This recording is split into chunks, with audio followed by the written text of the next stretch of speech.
Before we get into the video, just one thing I want to say. If you're considering overhauling your life and embarking on a transformational journey of your own, a new exercise plan, a new diet, make sure you do it in conjunction and with the support of your doctor. It's very important that you go and see a doctor before you embark on these things.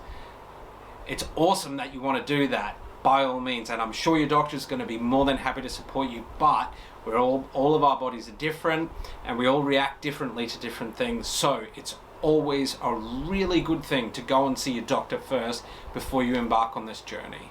Let's get into the video. Today we're going to talk about exercise.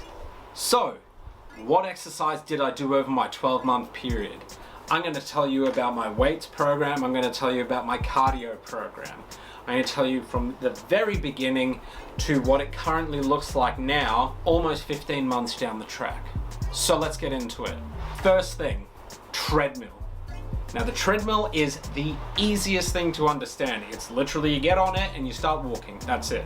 Depending on your size though, I found at my size at 153 kilos or whatever the amount of pounds it is, 300 plus, it was quite taxing on my knees and my joints. To begin with, the first thing that I said was, right, I want to go on the treadmill and I want to be able to walk for 10 minutes to warm up. On my first session, I actually only did 5 minutes and I did it at quite a slow speed. This was me trying to feel out for my body to go, right, what is it going to like and what's it not going to like? Because that's very important when you're creating this plan for yourself. You need to listen to your body. I started walking at about, I think it was 4 kilometers per hour. Now I would walk for 10 minutes. And at that point, my legs were starting to hurt. So I'd go, right, now I'm gonna have my rest. Now the next thing that I found that I really enjoyed was the bike. So I'd enjoy sitting there and riding to my heart's content. And because the way that the bike was designed and I sat up in it, all of my weight was sitting on my bum, so I wasn't putting as much pressure on my joints and my knees and my hips. So I could actually found that I could go for longer on this type of exercise. Now the next thing that I would do after that is I would go back onto the treadmill again. Now potentially I'd either go for 5 minutes or 10 minutes. So at this point I've got 5 to 10 minutes on the treadmill, 5 to 10 minutes on the bike, and then 5 to 10 minutes on the treadmill. So I'm either looking at between 15 and 30 minutes of cardio. Granted, it was not the most hardcore of cardio, but it was still a start. Now what I wanted to do after that was I wanted to start pushing myself.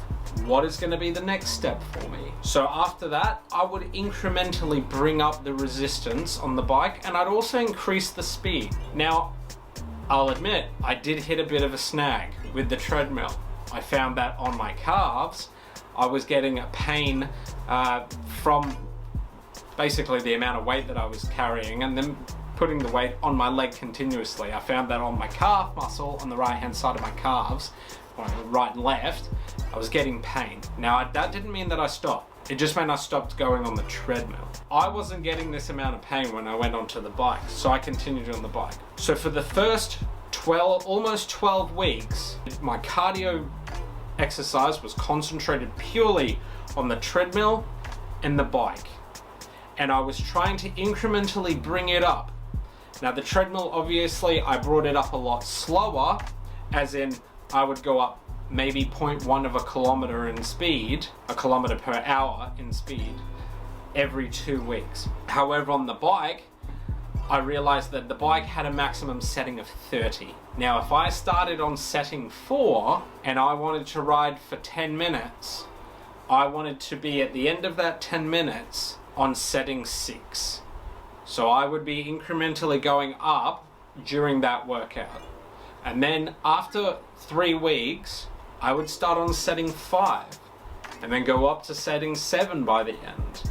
And as you can see, what I did was I was incrementally bringing up the resistance to make sure that I was still making gains in my cardio. Now the next thing that I started doing was weights. Now I found that it was important for me to do weights at the same time because, well, to be honest, I enjoyed it.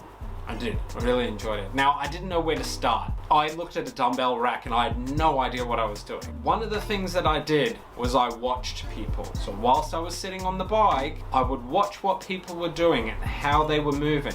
So if somebody was doing a bicep curl, I'd watch how they were doing it. And if I saw that they were very, it looked very controlled, I'd go, right, that person knows what they're doing. See somebody who's doing a lat pull down.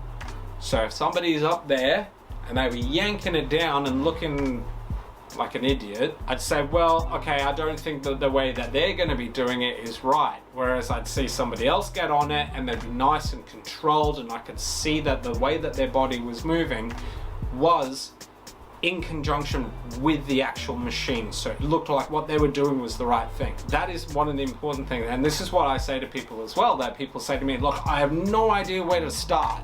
I have no idea. And look, you can go onto YouTube and you can watch all the videos in the world, but I found the best way for me to know about weights was to actually observe people in the gym doing it. So what did my weights look like in the beginning? At the end of the day, if you go into the gym, look, I get you're gonna be really keen to get in there and absolutely hammer it. But that is a recipe for being able to hurt yourself, because if you go into the gym and you are absolutely charged because you're ready for it, you are going to kill this. If you go up and you try to bench 100 kilograms, guess what? You are probably going to hurt yourself. Now, one of the things you're going to have to do is you're going to have to go to some of the lowest weights possible so you can know and you can understand how to properly move those weights. Because if you don't, you're going to hurt yourself. And if you hurt yourself, you're probably going to have to take time off the gym, and you might lose that motivation and you might lose that drive. So what I found I was doing was, as I was observing people, I would say, right, okay, so if somebody's doing something to do with their shoulders, I'd go, okay, cool, I can watch this person do this.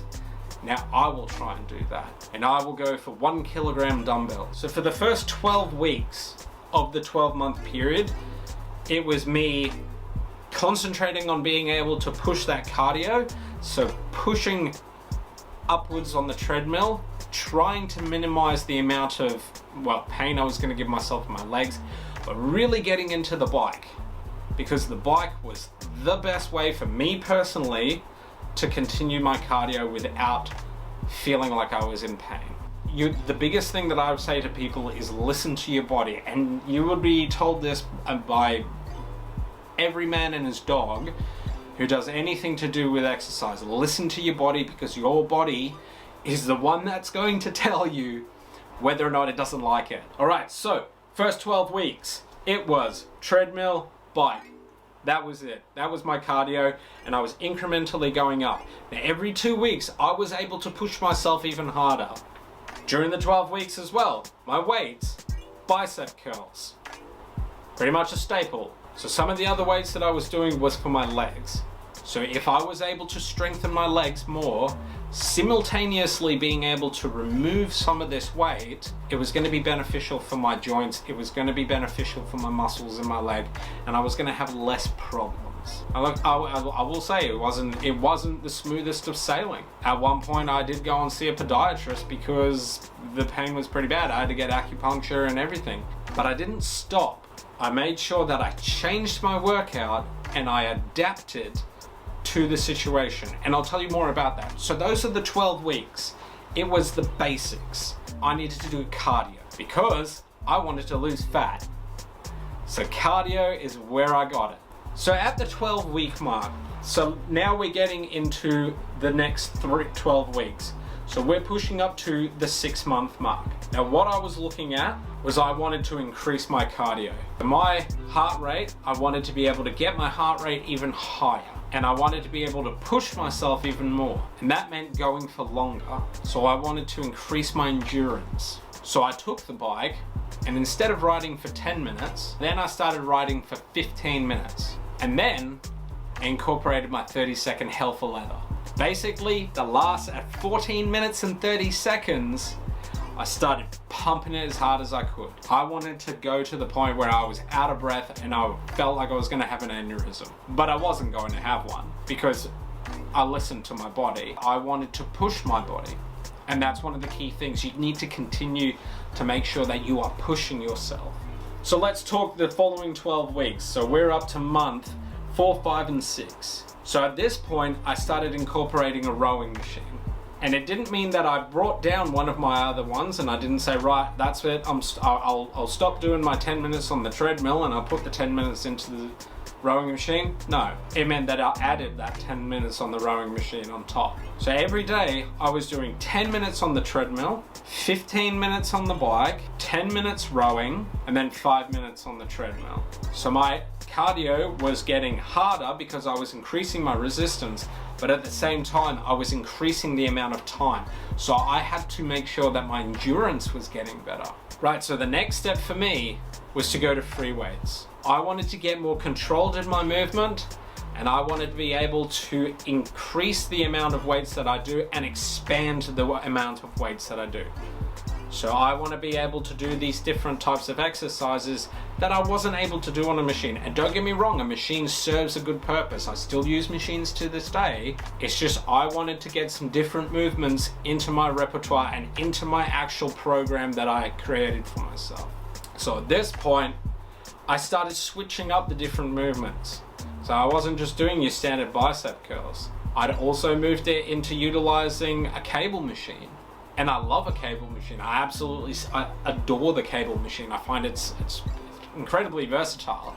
So we're in month 4, 5, and 6. Now I've expanded the amount of weights that I was doing, but I've also expanded the amount of cardio that I was doing. And look, I'll be honest, guess what it means? It means I had to spend more time at the gym.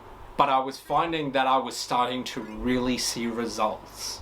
I'm not kidding when I say that it is incredible. Like, there is an amazing feeling when you see a result and you can see the differences in your body. When you put on a shirt that you may not have worn for quite a while and you put it on and you go, this is loose, trust me, it makes every single part of it worth it. Having to go to a podiatrist because my legs hurt, it paled in comparison to how good I felt putting on a pair of pants and going, these will never fit me again. So month 4, 5, and 6 can be summed up as this. Increase my cardio, increase the amount of time I was doing my cardio, moved into a different cardio as well, which was rowing. Really good for my upper body, really good for your back. I enjoyed it as well. All in all, good fun. Then also meant that I took my weights and I expanded my weights.